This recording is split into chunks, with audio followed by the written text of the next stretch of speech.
ENB award में UP तक की धूम, बेस्ट इलेक्शन कवरेज और बेस्ट रीजनल वेबसाइट के जीते अवार्ड्स। आप सभी का बहुत बहुत शुक्रिया। नमस्कार, आप देख रहे हैं बिहार तक। मैं हूं आपके साथ सुकन्या सिंह। प्रशांत किशोर ने ट्वीट करके बिहार की सियासत में सनसनी फैला दी। प्रशांत किशोर ने अपने ट्वीट में नई पार्टी बनाने की ओर इशारा किया और कहा कि इसकी शुरुआत बिहार से होने वाली है, जिसके बाद बिहार की सियासत तेज हो गई है और जो बिहार के सियासतदान हैं, जो बड़ी पार्टियों के प्रवक्ता हैं, उन्होंने अपनी बात रखनी इस पूरे मामले पर शुरू कर दी। सबसे पहले देखिए कि बीजेपी ने कैसे प्रशांत किशोर के ऐलान पर कटाक्ष किया। लोकतंत्र में सभी कोई स्वतंत्र है अपना राजनीतिक दल चलाने के लिए, अपना चुनाव लड़ने के लिए।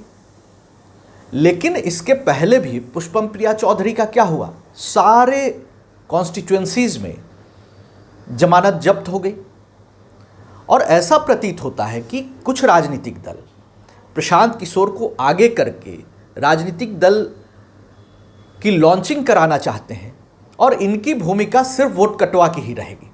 बिहार की जनता जागरूक है, बिहार की जनता सब जानती है और ऐसे लोगों को चुनाव आने पर, मौके पर उचित निर्णय लेकर उनको उनकी हैसियत बताना बखूबी जानती है। तो प्रशांत किशोर जी हो चाहे कोई हो, सबको अधिकार है। जन स्वराज की वो बात कर रहे हैं, वो पार्टी बनाए। अभी तक उनकी पहचान चुनावी रणनीतिकार के रूप में रही है। अब जनता के बीच में भी जाएंगे तो इसमें बुराई क्या है? लेकिन ये बिहार में तेजस्वी मॉडल ही चलेगा। यहाँ तेजस्वी यादव जी का ही शोर है, बाकी प्रशांत किशोर जी का शोर, जिस ओर ले जाना आप लोग चाह रहे हैं, उसमें अभी बहुत समय लगेगा। देखिए, प्रशांत किशोर जी के राजनीति में आने से बिहार की सियासत पे कोई फर्क नहीं पड़ेगा। लेकिन एक बात बहुत साफ है कि माननीय मुख्यमंत्री नीतीश कुमार जी के दिशा निर्देशन पे जिस तरीके से युवा राजनीति की तरफ सक्रिय हो रहे हैं, ये स्वागत योग्य कदम है और तमाम व्यक्ति को अपनी राजनीतिक दल बनाने का अधिकार है। लेकिन फिर भी जिस मुद्दों के साथ प्रशांत किशोर जी अगर युवाओं की बातचीत करते हैं, बेरोजगारी की बातचीत करते हैं, विकास की बातचीत करते हैं, तो हमें लगता है ऐसे लोगों का राजनीति में स्वागत किया जाना चाहिए। सिर्फ बीजेपी ही नहीं, कांग्रेस के अलावा जनता दल यूनाइटेड की तरफ से भी प्रशांत किशोर के इस ऐलान के बाद रिएक्शन आया है। जरा सुनिए। जहाँ तक प्रशांत किशोर जी की बात है, अगर वो नई शुरुआत बिहार से कर रहे हैं तो मेरे तरफ से शुभकामनाएं हैं।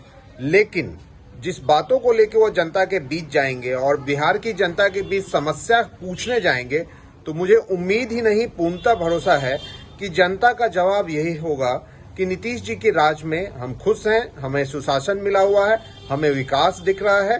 तो ऐसे में उनकी राह बहुत कठिन है, लेकिन फिर भी खूबसूरती लोकतंत्र की यही है कि सभी को अधिकार है अपनी बात कहने का, तो वो भी कहेंगे। देखिए, मैंने बहुत पहले रामदेव जी को ये बात कही थी कि भाई आप सीधे राजनीति में आइए। एक दबाव समूह बनाकर बाहर से राजनीति को नियंत्रित करना ठीक नहीं है, ये लोकतंत्र के लिए घातक है।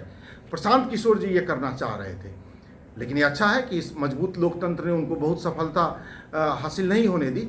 अच्छी बात है कि अब सीधे राजनीति में आप आइए, सीधी राजनीति कीजिए, लोकतंत्र को मजबूत कीजिए, जनता के बीच जाइए। ये क्या है कि एक कमरे में बैठ के आप राजनीति को नियंत्रित करना चाहेंगे, ये अच्छा नहीं था। हम उनका स्वागत करेंगे अगर वो राजनीति में आते हैं। प्रशांत किशोर के इस ट्वीट ने बिहार की सियासत में शांत चल रही झील में एक कंकड़ तो मारा है।